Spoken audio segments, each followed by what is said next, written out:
Welcome to Geopolitical Horizon.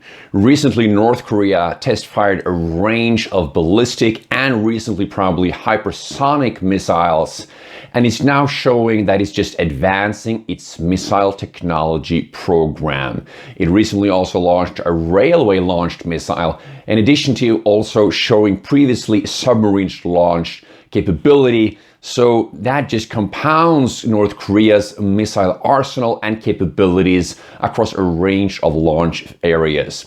Now, the situation is becoming more concerning because in reality, the dialogue between North Korea and the United States completely stopped after President Trump several times just, tested President Kim Jong-un and the North Korean leadership. They realized this was just for domestic purposes in the United States. So North Korea has been very clear they are no longer interested in any dialogue with the United States until the United States changes its policy. And this is what I think is going to be important going forward, because the US has not really showed any real interest or intention to change its sanctions policy towards North Korea.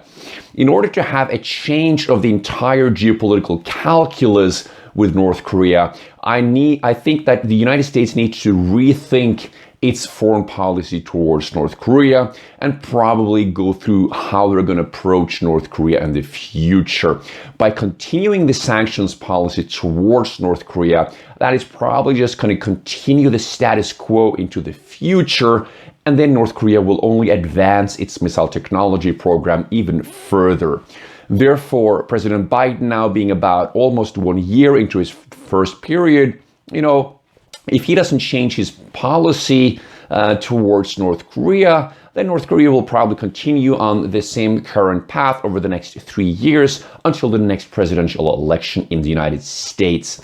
The situation was also, of course, very concerning in the larger regional theater, with South Korea, Japan, and China being concerned about the missile tests that continue in North Korea. Therefore, going forward, it will be important to have some kind of change if there is a desire to have a cease in the North Korean missile testing.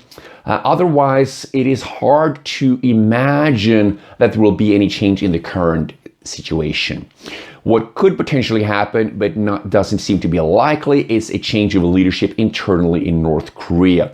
There doesn't seem to be anyone trying to challenge Kim Jong-un's leadership currently, although it's hard to say because of lack of information access into the internal processes in North Korea's leadership and establishment.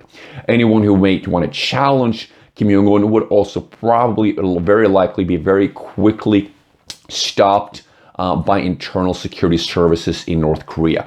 Therefore, most likely, the current leadership in North Korea likely will continue on the path they are currently moving on.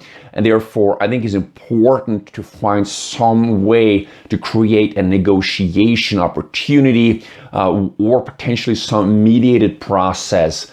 And that is going to be very important to change the geopolitical situation in the theater around North Korea, particularly the situation concerning for Japan, South Korea, and China, and the wider regional dynamics. Well, thank you so much for joining, and I appreciate very much that you took the time to watch Geopolitical Horizon. Please remember to subscribe, and you will enjoy a lot of good videos, not only on Geopolitical Horizon, but also on Asian Horizon and African Horizon. Every Monday, Wednesday, and Friday, we share videos covering the entire world, so you will stay up to date. Thank you so much for joining. Bye-bye.